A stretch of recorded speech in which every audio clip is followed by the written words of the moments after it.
just that it also follow the guidelines of those particular cases and other murder-related cases because they don't want to correct the statistics or accreditation. To answer that, that rolls into a lot of different categories. One in particular is accreditation. The problem is this. My experience as a trooper in this county, I've had the opportunity to work with a lot of officers. I've worked with a lot of deputies. I've worked with a lot of visitors. I've worked with a lot of citizens.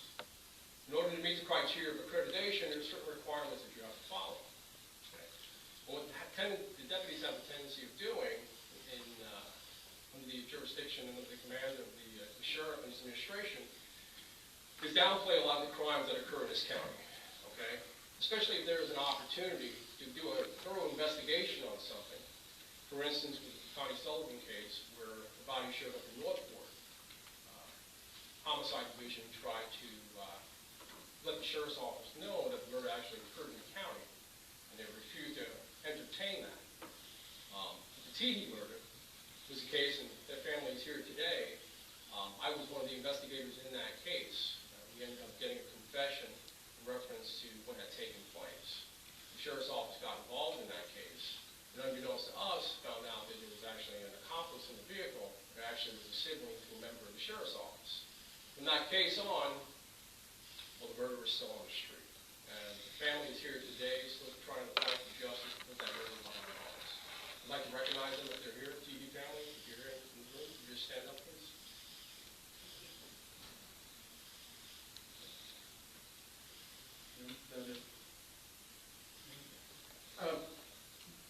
Sheriff, if you please explain how do you use accreditation works?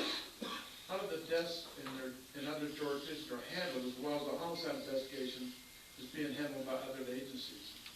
Okay, well, I'll try and do my best in 3 minutes, but there's parts here. Number one, accreditation has nothing to do with crime. Accreditation has to do with best practices, like you'll see hospitals, colleges, things along that line. They become accredited. It shows that you're following best practices within that profession. And every so many years, you have a group of individuals, independent assessors come in, and they go through your files to make sure you are following the best practices, and you are to show them basically proofs of this. Plus, they go on interviews of staff members, and they go and interview the public, other county officials, to make sure that you are following what you say you're following. So accreditation has nothing to do with crime. With regards to the Sullivan case, when I was first told about that, it was going to be brought up today, I didn't recognize the case, so I did a little research. It was a 2003 case. That was about 3 or 4 sheriffs ago.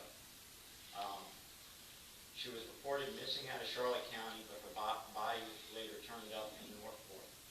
And basically, the location of the homicide would be where the body is located, unless you can prove where, in fact, the crime took place.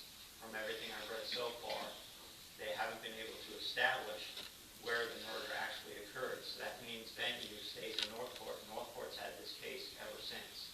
That was never turned over to the Charlotte County Sheriff's Office. It's very similar to a case we had earlier this year. I don't know if you guys remember. We had a female's body turned up, buried out in East PUNTA, GORDA. Through identity, we were able to show that she lived in Lee County. We had a suspicion that it was a dump job here, that it probably happened in Lee County, but we could not prove that. So we worked the case, and we continued working that case, and basically we ended up getting confessions on the case and gathered evidence, and we were able to show that it did in fact occur in Lee County. And then the Lee County Sheriff's Office took the case from there and made the arrest. The Teehee case occurred in 2008. That was under Sheriff Davenport.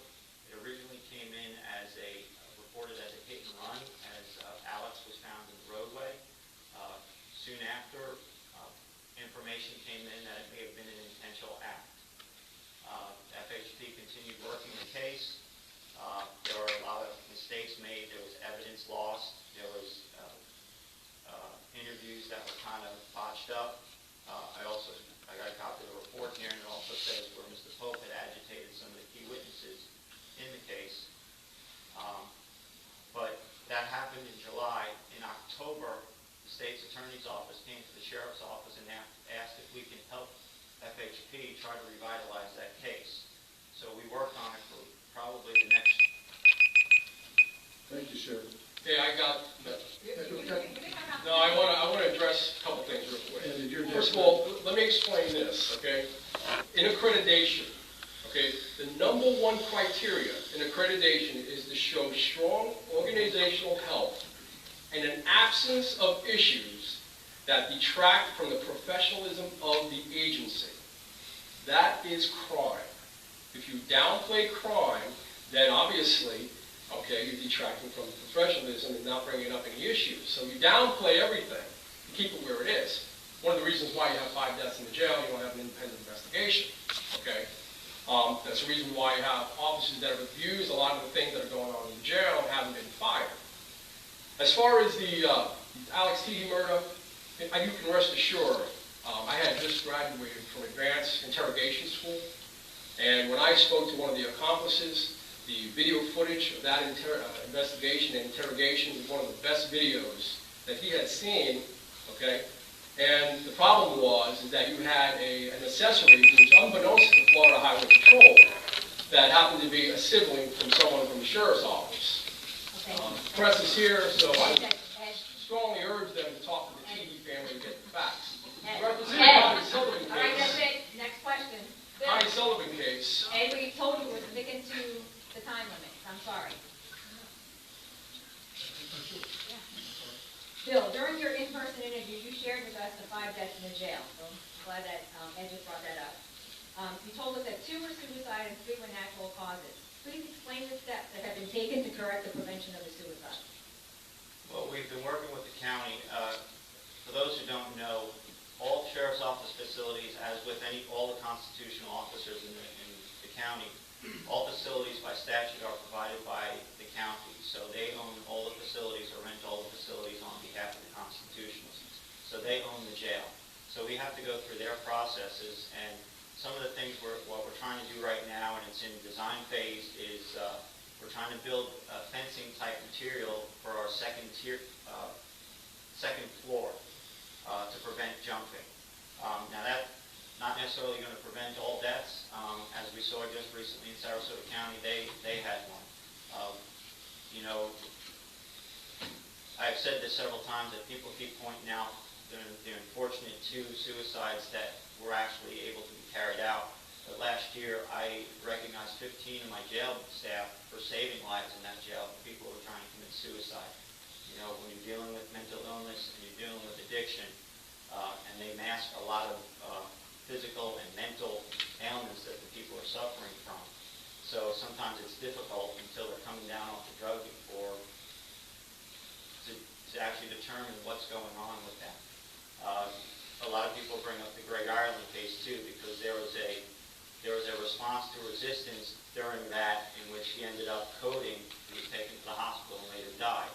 A lot of people seem to think that somebody should be culpable in that and somebody should be charged, but it was investigated. The state's attorney's office reviewed it. I watched the video for what happened.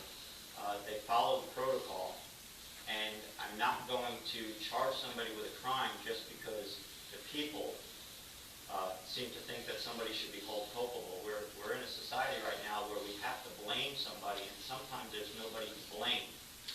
But that doesn't mean we can't get better with what we do. So we look at each and everything that happens within the sheriff's office, and we try to make those improvements as best we can. Ed, what do you feel you should have done to prevent these deaths if it was under your leadership? well, rest assured, when somebody walks into a jail alive and leaves dead, there is someone to blame, okay, period. Put the blame on the county commissioner, which is what it sounds like, I think is kind of crazy. My problem with this whole thing is this. The jail does not belong to the sheriff. Okay, it belongs to the county. That he is right on. But the first time that there was a death in that jail, the county commission, along with the sheriff, should request an independent investigation. Look what happened in PUNTA, okay? Young woman was killed in a simulation situation, all right? Right away, independent investigation. As a trooper, okay, anytime one of his officers gets involved in a motor vehicle crash with someone from the general public, who they call FHP, right, to show no bias. But yet, you had 5 lives dying in the Charlotte County Jail under the watchful eye of his deputies, and and yet not one independent investigation to determine what happened, why, and who's held responsible. I've got a big problem with that. The problem is this, we have no transparency. We have no transparency in the jail, we have no transparency in headquarters, and because of that, they hold nobody accountable for anything. Bill? Okay. Yes, we do conduct our own independent investigations, but then it is reviewed by the state attorney's office, which is an independent law enforcement agency as well. And they render their decision. They have investigators that can come out and talk to witnesses. They can do whatever they feel needs to be done, and they have done that. Many of your larger agencies do conduct their own investigations. Look at Sarasota. They are conducting their own investigation. Incidents that happen in Lee County, Sheriff Mike Scott conducts their own investigation, and then everything is reviewed by the state's attorney's office. As for the city of Punta Gorda, they really didn't have a choice but to bring in an outside entity because his entire command staff was there. So they had to bring in an outside entity. Thank you. Can we continue with this? I would like to add something else. Ed, during your interview, you mentioned the death of Denise Amberly. You share with us how you were the person who apprehended the killer, as well as how the county paid the family a large sum of money.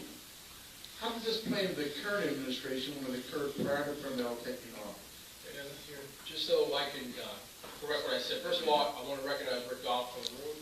Okay, he's the father of Denise I Amberly. told him not to talk about my daughter last election. The comment that was made in reference to that is that You don't want to. when this agency faces incompetence and people die as a result of it, ultimately what ends up happening is taxpayers pay the price.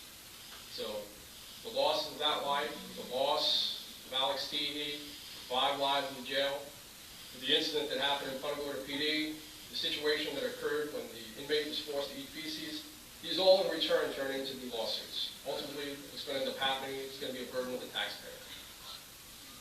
Who would you like to comment? First of all, I kind of think it's disgusting how my opponent likes to use the tragedies of others to boast his political career. I think it's disgusting that you allow it to happen in your sheriff's department. You're disgusting. Sit down. These other deaths that he's talking about, they're being worked by other agencies, or were investigated by other agencies, and they happened years ago. They didn't happen underneath my command. Yes, the jail deaths did occur under my watch, and we're taking steps to try and prevent them in the future. But like I said, 3 of those deaths, they were natural causes. They were ruled also by the medical examiner. They do their own investigation with regards to the body, and they make those determinations as to what was the cause of death. And the cause of death did not come at the hands of any of my staff. If they would have, I would have taken action. Because if you guys remember not too long ago, I arrested one of my own deputies for improper conduct. And he was prosecuted and he had his certification revoked. Nobody had an issue when I conducted that investigation internally. If somebody does something wrong within my agency, I have and always will hold them accountable, whether it's a minor violation or a criminal violation. I have that reputation. I have the track record. Ed, anything further on the Denise Amberly statement? Sorry. Okay, it's working. Anything further that you want to? No, those are my comments. All right, Bill, the deputies and other personnel take home their vehicle. How does this benefit the county and your budget, does it affect your budget, and would it be cost effective to have body cams? Okay, you get Two topics, yeah. 2 questions in 3 minutes? Okay.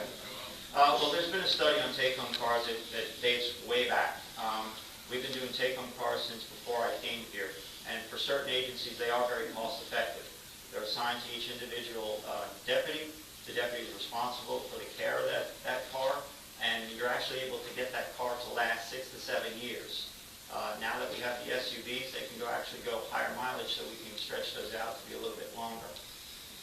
So larger agencies that have a big turnover, like if you're talking about your LAPDs and NYPD, no, it's not going to be cost effective for them. But what they find is cars that hot seated where they're running 24/7, they're replacing that car almost every year, and at the very latest is 2 years. I can look to get my cars to last about 6 years is the max that we want them to go, and that's usually when they're hitting the 100,000 mark. Another thing we try and do is watch that we're keeping them within warranty, because once they get out of warranty, the costs tend to go up. So we try and make sure that we got our warranties with our vehicles. So it is cost effective for the agency, for the county. We have a rotation schedule, which we replace about 25 to 30 cars a year, which is actually pretty good. As for the body camera incident question, I'm not against body cameras. Body cameras have actually shown officers to be in the right more than they've shown them to be in the wrong. What I was against was the push for body cameras, saying that you can't trust law enforcement. I don't believe that. You can't judge the masses by the actions of a few, and that seems to be what society is doing right now, is they're judging all law enforcement by what a few have done. So, but there's a lot of things to take into consideration when you're talking about body cameras. You know, what type of body camera you're going to get. You got to develop your policies. There's costs associated with it. We did a little quick study on it, and it was going to cost us about $1 million to get it up and running, about $3 million a year to maintain. Because it's not necessarily the body cameras that cost a lot of money. It's the storage, and depending on how long you're going to store it for. And then you got to take into consideration Privacy Acts. When the cameras first were really coming out, there was no legislation, nothing on the books about privacy, and we're an open record state. So, take this into consideration. You call law enforcement because you want some help, whether it's for you or a family member, and you're providing them with some personal information. Well, your neighbor may not like you, sees that there's a law enforcement officer over there. Next thing you know, they're going down to the police station and they're asking for a copy of that video and they're posting it on YouTube. So you got to take in privacy considerations. So there's a lot of things to take into consideration when you're looking at body cameras. You can't just jump into it. Ed, in your questionnaire and in person in the interview, you shared with us your position on the car policy as well. Can you share your thoughts on the car policy and body cam? Understand we live in a different world. Criminals 30, 40 years ago are not the same type of criminals we have today, neither is technology. We don't get body cams because we don't trust officers. We get body cams to protect our officers. Because of social media today, we're always getting one side of what's going on.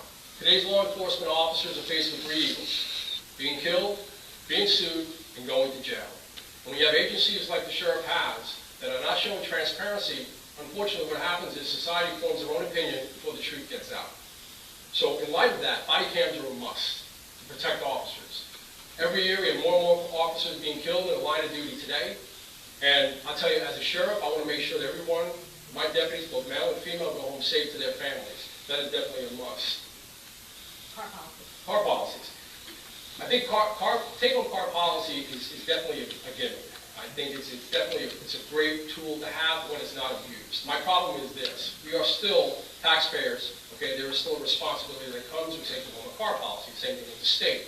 My problem is this: when you make restrictions on your deputies that have marked units and don't give restrictions to your detectives that have unmarked units, well, what ends up happening is they abuse the privileges that they have. What does that mean? Well, you have unmarked units that are basically being utilized for personal use, going shopping, going to Home Depot, going to Lowe's, and that's a problem. Why? Because the taxpayers are flipping a dime for the fuel. No different than the Beechcraft. Beechcraft under cameras. How many times did you take that to the Keys to go home? Okay? There's records of everything. Okay? That's what I have a problem with.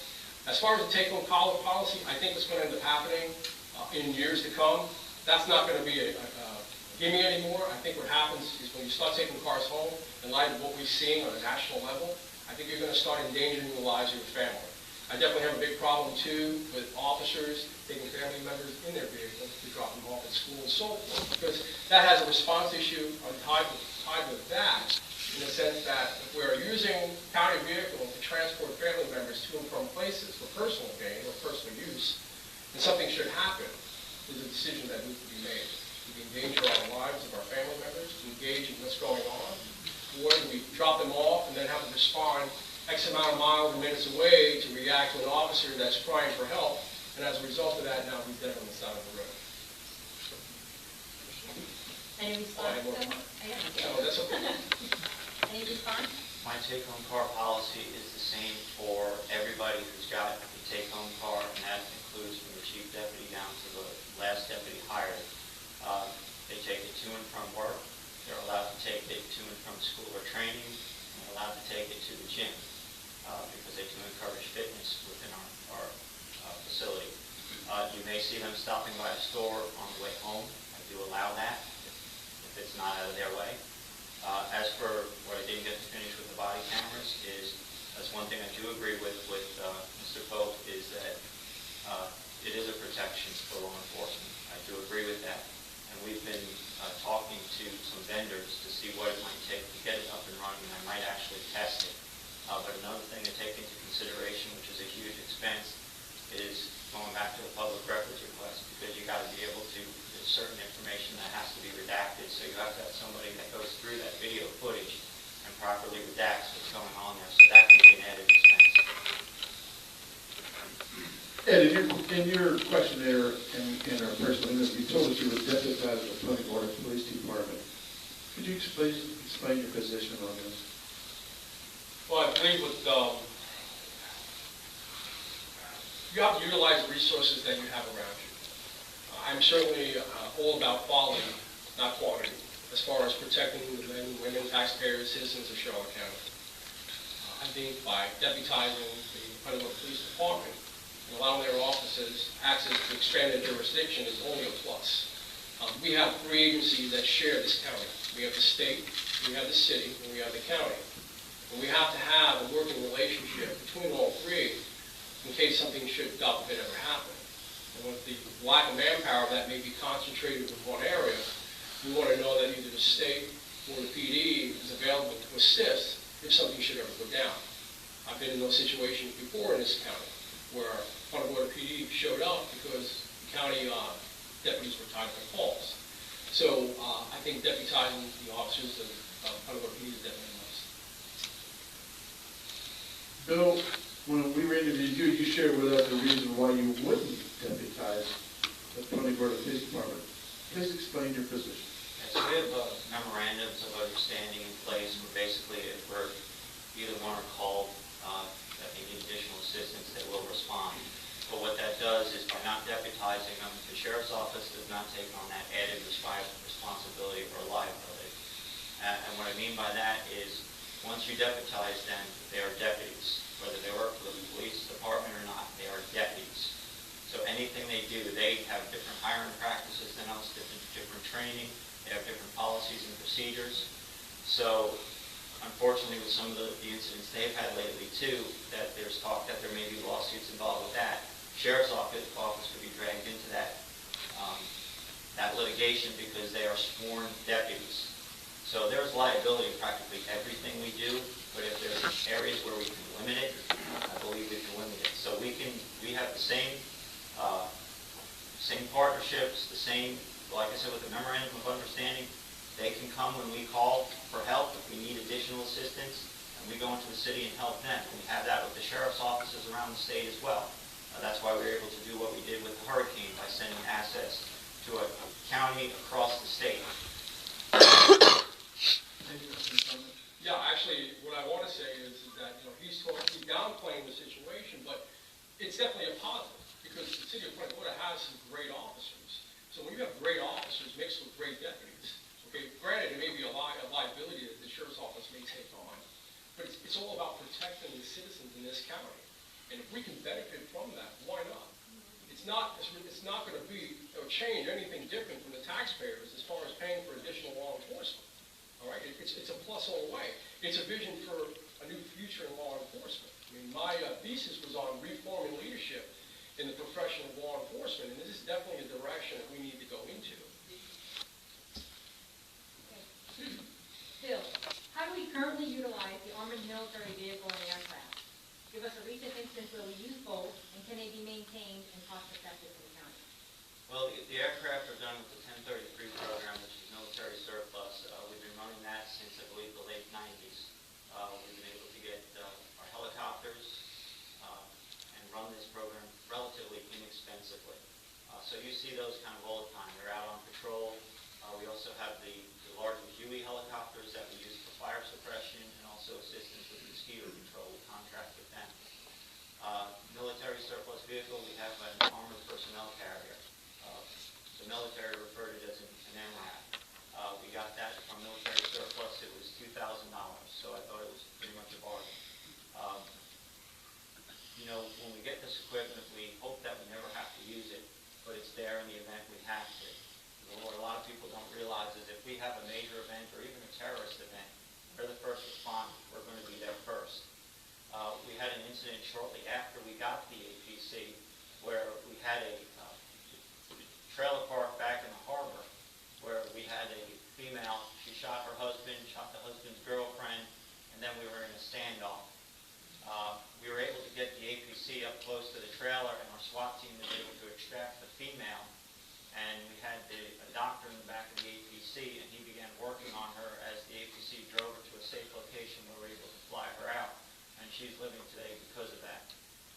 it's one of those tools that you have in case you need it, but you hope that you never have to. And, you know, when I saw that I was able to get it for $2,000, I jumped on it.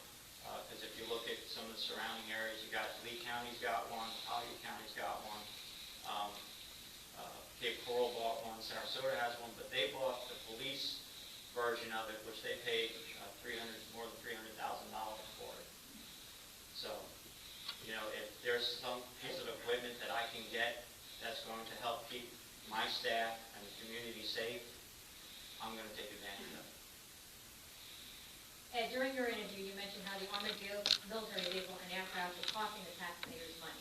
You specifically mentioned the armored military vehicle, and I'm not using wrong terminology, but that's my terminology, okay? Could not properly be maintained and could not be used on the roads. Have you seen either in use? And also, you mentioned that the aircraft was being used for personal use in previous administration. Have you seen the same with the current administration? Well, we're talking about two separate things here. First of all, I'm not a compulsive shopper, especially when it comes to the taxpayer dollars, okay? And granted, the MRAP, which typically brand new can range anywhere between $400,000 to $900,000, is a mine-resistant ambush vehicle. And the last time I checked, I didn't think there was any mines along US 41, all right? I don't care if you spend $2,000 and you spend $1 for it. The prior military, prior SWAT, prior counterterrorism, Shelby County does not need a vehicle like that here. A couple of reasons. One, it's anywhere between 15 to 20 tons. Okay? Not only can our roads not handle it, but neither then the off-road terrain can handle it. Secondly, you need to be specially trained to be able to operate it. Okay, that's number two. Three, to fill that thing up, it costs about $300 for a full tank of diesel. But it has to be started and it has to run for a while, almost every day. Okay? But in light of all of that, the problem is this. You spend money on a big military vehicle like that you can't really use. The big problem is you can't find someone to fix it, and you certainly can't get parts for it. Now, I'm not aware if the sheriff knows this or not, but just to change one window panel in that vehicle, take a guess. $30,000, okay? So, at what point in time are we getting our money back from something like that? There are other vehicles out there, such as the Bearcat. There are other armored vehicles that we could have used that are more versatile for our SWAT team. But having something like this, I believe, is a big mistake. As far as the aviation is concerned, helicopters, I think they're a must. Gives us an opportunity to get in and engage. My problem is our aircraft that we have out there now, which is the fixed wing. Planes that the sheriff's office has had have been abused, yet they justify by saying that we have them in case that we have to do any offshore searches. Well, that's what we have the Coast Guard. Okay? I can't remember when the last time that fixed wing plane went anywhere other than to transport maybe an official or maybe a prior sheriff to some residence. Once again, fuel is taxpayer burden right there. Bill, any comments? Well, number one, like I stated before, the Bearcats you mentioned are more than $300,000. I didn't have that money, and I wasn't going to spend that money on it. That became available for $2,000, and I believe that woman's life was well worth it. As for the aircraft, the airplane that he's referring to was sold a few years ago. I sold it, and I got a smaller aircraft that we use for other law enforcement purposes right now, such as surveillance. We have the opportunity that we can use it for traffic control and things along that nature. So I got something that was a little bit cheaper, a little bit more cost effective. So the aviation unit is a must. We are utilizing it, and I think it's funny because the last election he called it the Charlotte County Air Force and said that he was going to shut it down.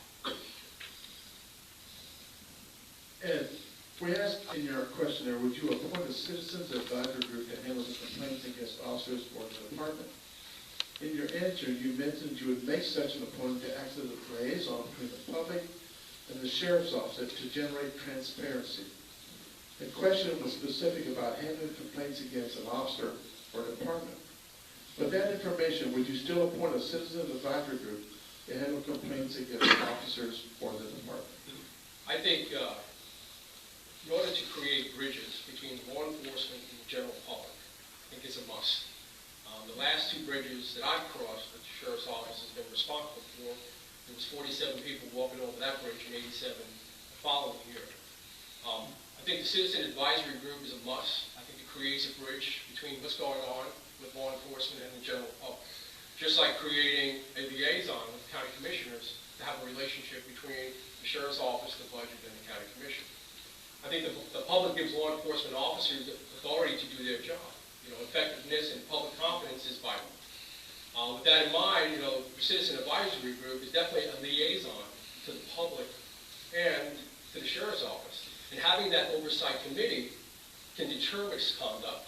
I believe it can generate transparency and instill accountability, which is a must. But, Ed, you're not answering the question. Okay, the Citizens Advisory Group is for, the question that we had asked specifically was to handle complaints against an officer or within the department. No, the purpose of the Citizen Advisory Group is not to handle the complaints, but is to be a part of the handling of the complaint. So they are a bridge towards what's happening so that the general public has an idea of how the agency is handling situations, and it's not creating a barrier between what's happening in the sheriff's office and what's happening in the general public. So in your question, your answer to a Citizens Advisory Group stated, the Florida statute pertains to handling complaints against an officer or department. There's a statute pertaining to that. Please explain. Also, are you open to appointing a group for the purpose of being a liaison between the public and the sheriff's office for transparency? Okay, is this transparency for the investigations? No, for the department. Because there's a complaint against the department. Okay, so it's different than the other question. Correct. Okay.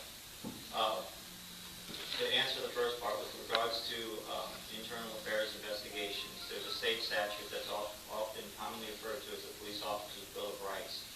And it lays out how an internal affairs investigation must be handled. So you have to follow that to the T, or charges could be, administrative charges could be brought up against the internal affairs investigator, and if they found to violate any of those rules within the statute, they can actually have their certification taken away. So we're very careful with how we do internal affairs investigations.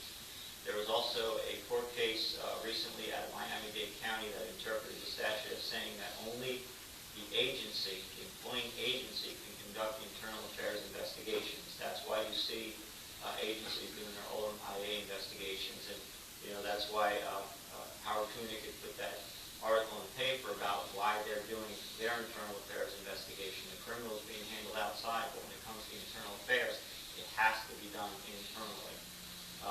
If discipline may be attached to it. Now, you can have an outside entity come in, like we do with accreditation. They can go through your files and tell you what you need to change or what better practices there you tend to follow. But when you're doing an investigation that may be attached to discipline, you have to do it internally. As for the Citizens Advisory Board, I honestly don't see a need for it. We communicate with the public very well. I have a very good working relationship with our county government. I meet with them often. We talk on the phone often about things that are going on in the county, things that are going on with the budgets. With regards to the community, we're always out in the community, meeting with different groups, whether they're professional groups or neighborhood groups. We have our Citizen Police Academy where people come in and learn about the sheriff's office. We talk about the budget. So I'm very transparent, and I welcome anybody to come in if they want to do a tour of our jail anytime they want to. We do tours all the time. And I encourage people to come in to our Citizens Police Academy because you learn a lot about the sheriff's office by doing that. So we do a lot of community outreach. So having this committee, I just don't see the need for it right now. Any comments? Well, gentlemen, that's the end of our questions. So at this time, Ed, we'll give you 3 minutes for closing remarks. Well, I want to thank everybody that showed up. I want to thank the panel for giving me an opportunity to come back. I think one of the biggest problems we are facing today in society, and we see when we turn on the television, is we are faced with what's called the double standard in criminology. And what that means is this. We've got the politically elite, we have everyone else. That has to change. How does that change? Well, first of all, that double standard in law enforcement is what's endangering the lives of every law enforcement officer out there. That double standard in law enforcement right now is what's dividing us by law enforcement and society and dividing us by race. We've got to change that. What happened and how has it started is because we have chiefs, we have sheriffs that are entrenched in parties, and I said it earlier, you have to question where those loyalties lie. Political favors are being cashed in, and as a result, persons and people that should be prosecuted and convicted of crimes are not. Okay? That's one of the things that has to change. How do we fix that? We need to make the sheriff an NPA position, no political affiliation. That's the reason why I'm running what I'm doing. That's one of the reasons why I let the Florida Highway Patrol to do this. I believe that there needs to be a sheriff that's going to take care of and stand up for the men and women that do this job. And I'm the person that's going to do that. Thank you for your time. Bill?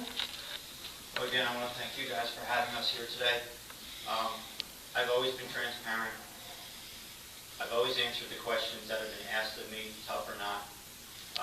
I've always promised to be truthful. You may not like what I have to say. You may not agree with what I have to say, but I'm going to tell you how I feel, what I believe. I'm going to tell you the truth. I've been running this organization now for a little over 3.5 years. Like I said, we've had our ups and we've had our downs. We've made strides. We have a good, strong community relationship.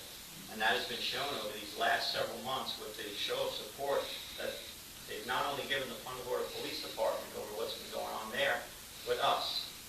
We have a very strong bond. You can't look at what's going on nationwide and say that's happening here in Charlotte County also, because it's not. It's not. We have a very good community relationship here. I'm very proud of the relationship we have here. Every place I go now, I have people shaking my hand, saying thank you. I have numerous people trying to buy me lunch. And I keep telling them that, you know, the offer is reward enough, but I can afford my own lunch. But we've had our issues. Absolutely, I won't deny that. Some of them were mistakes that were made, and they were handled, they were addressed. Others, mistakes weren't made. Could we have done something better? Yeah, we're looking to see if there is something we can do better, and we will change if need be. But I've never hid from anything, and I never will. Thank you.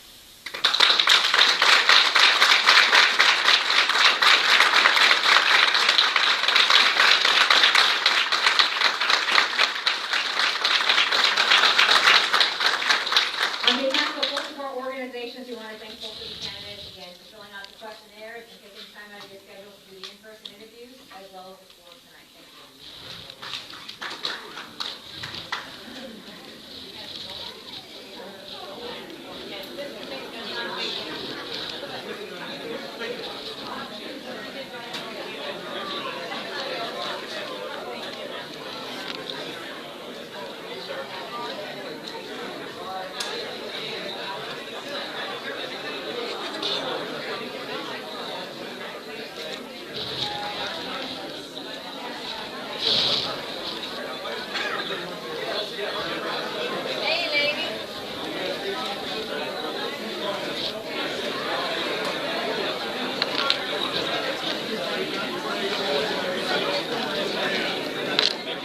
Thank you. You did a great job.